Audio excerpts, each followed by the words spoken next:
السلام علیکم ورحمۃ اللہ وبرکاتہ۔ آج ہم میرج کے بارے میں پڑھیں گے۔ کیا آپ جانتے ہیں میرج کیا ہے؟ تو چلیے جانتے ہیں۔ اللہ پاک نے ہمارے پیارے نبی صلی اللہ علیہ وسلم کو بیت المقدس اور آسمان کی راتوں رات سیر کروائی، جسے میرج کہتے ہیں۔ یہ تم قرآن شریف میں پڑھو گے۔ سورہ بنی اسرائیل آیت نمبر 1۔ اعوذ باللہ من الشیطان الرجیم، بسم اللہ الرحمن الرحیم۔ سبحان الذی اسری بعبدہ لیلا من المسجد الحرام الى المسجد الاقصى الذي باركنا حوله لنريه من آياتنا إنه هو السميع البصير۔ ترجمہ۔ شروع اللہ کے نام سے جو بڑا مہربان نہایت رحم والا ہے۔ پاک ذات ہے جو لے گیا اپنے بندے کو راتوں رات ادب والی مسجد اقصیٰ تک، جس میں ہم نے خوبیاں رکھی ہے کہ دکھلا دے اس کو اپنی قدرت کے نمونے۔ وہی سنتا دیکھتا ہے۔ یہ ہے قرآن شریف کی آیت جس کے میرج کے بارے میں کہا گیا ہے۔ رات جب کہ آپ سو رہے تھے، حضرت جبرائیل علیہ السلام تشریف لائے اور آپ کا سینہ چک کر کے قبل کو آب زمزم سے دھویا اور اس میں ایمان اور حکمت بر دی۔ پھر آپ کے پاس سفیدی رنگ کا برقع لایا گیا جس پر آپ کو سوار کیا گیا۔ حضرت جبرائیل علیہ السلام نے اس کی رقاب پکڑی۔ راستے میں آپ کو بہت سے عجائبات دکھائے گئے۔ برقع کا ایک قدم جہاں تک نگاہ جاتی وہاں تک پڑتا تھا۔ آپ کو بیت المقدس پہنچایا گیا جہاں مسجد اقصیٰ میں آپ امام بنے اور آپ کے پیچھے تمام انبیاء نے نماز پڑھی۔ پھر تمام انبیاء سے ملاقات کرائی گئی۔ اس کے بعد آسمان کا سفر شروع ہوا اور ایک کے بعد دوسرے آسمان پر تشریف لے گئے۔ ہر آسمان پر کسی پیغمبر سے ملاقات ہوئی۔ پھر آپ کو سدرۃ المنتہی کی طرف بلند کیا گیا۔ اس کا ذکر قرآن پاک میں اس طرح آیا ہے۔ سورہ النجم آیت نمبر 13 اور 14۔ وَلَقَدْ رَآهُ نَزْلَةً أُخْرَى عِندَ سِدْرَةِ الْمُنتَهَىٰ۔ ترجمہ۔ جس نے جبرائیل علیہ السلام کو دوسری بار سدرۃ المنتہی کے پاس دیکھا، یہاں تک کہ ایک مقام پر پہنچ کر حضرت جبرائیل ٹھہر گئے۔ ہمارے پیارے نبی صلی اللہ علیہ وسلم نے فرمایا کہ ایسے مقام میں کوئی دوست اپنے دوست کو چھوڑتا ہے؟ انہوں نے کہا کہ اگر میں اس مقام سے آگے بڑھوں تو نور سے جل جاؤں۔ پھر آپ کو نور سے پیوست کر دیا گیا۔ 70,000 حجاب طے کرائے گئے، یہاں تک کہ تمام انسان اور فرشتوں کی آہٹ ختم ہو گئی، یہاں تک کہ آپ عرش عظیم تک پہنچے۔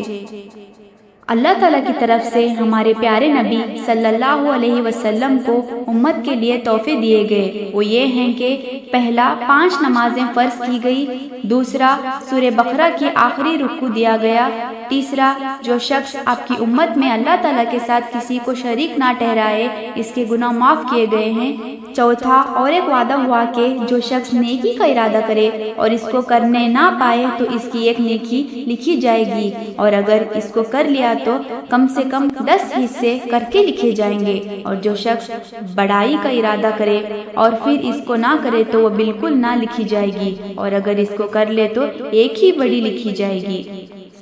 ہجرت۔ جب کفار بہت تکلیف دینے لگے تو آن حضرت صلی اللہ علیہ وسلم نے اپنے اصحاب کو ہجرت کی اجازت عطا فرمائی، اور اصحاب نے خفیہ روانہ ہونا شروع کیا کہ ایک روز کافروں کے سردار نے خانہ کعبہ کے قریب ایک مکان میں مشورہ کیا اور سب کی یہ رائے قرار پائی کہ ہر قبیلہ قریش میں سے ایک آدمی منتخب ہو اور سب جمع ہو کر رات کو محمد صلی اللہ علیہ وسلم کے مکان پر جا کر محمد صلی اللہ علیہ وسلم کو قتل کر دیں۔ محمد صلی اللہ علیہ وسلم کے ساتھی سب سے مقابلہ نہیں کر سکتے، اس لیے خون بہا پر راضی ہو جائیں گے۔ اللہ تعالیٰ نے آپ کو اس مشورے سے آگاہ کر دیا اور حکم دیا کہ مدینے ہجرت کر جائے۔ آپ رات کو گھر میں تھے کہ کفار نے دروازہ جا کر گھیر لیا۔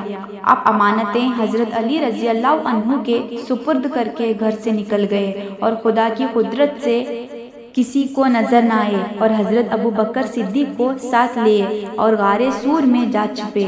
کافروں نے جب آپ کو گھر میں نہ دیکھا تو تلاش کرتے کرتے گھر تک پہنچے۔ آپ صلی اللہ علیہ وسلم کے گھر میں داخل ہونے کے بعد مکڑی نے گھر کے منہ پر جالا بنا دیا اور ایک کبوتر کے جوڑے نے آ کر گھر میں انڈے دینے شروع کر دیے۔ جب کفار نے دیکھا تو کہنے لگا کہ اگر کوئی آدمی اس میں جاتا تو مکڑی کا جال ٹوٹ جاتا اور کبوتر اس گھر میں نہ ٹھہرتے۔ اس گھر کے متعلق قرآن پاک میں اس طرح آیا ہے کہ سورہ التوبہ آیت نمبر 40 میں یہ آیت آئی ہے، إلا تنصروه فقد نصره الله إذ أخرجه الذين كفروا ثاني اثنين إذ هما في الغار إذ يقول لصاحبه لا تحزن إن الله معنا۔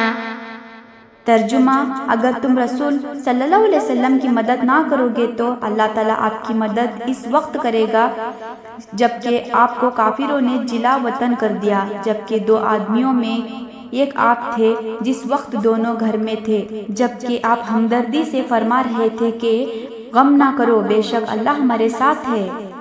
آپ 3 دن اس گھر میں رہے، پھر آپ مدینے تشریف لے گئے۔ وہاں کے لوگوں نے بڑا استقبال کیا، چھوٹی چھوٹی لڑکیاں شوق میں نماز پڑھتی تھی۔ یہ تھا آج کا بیان، تو پھر ہم کل ملیں گے انشاءاللہ نئے اسلامک باتیں لے۔ السلام علیکم ورحمۃ اللہ وبرکاتہ۔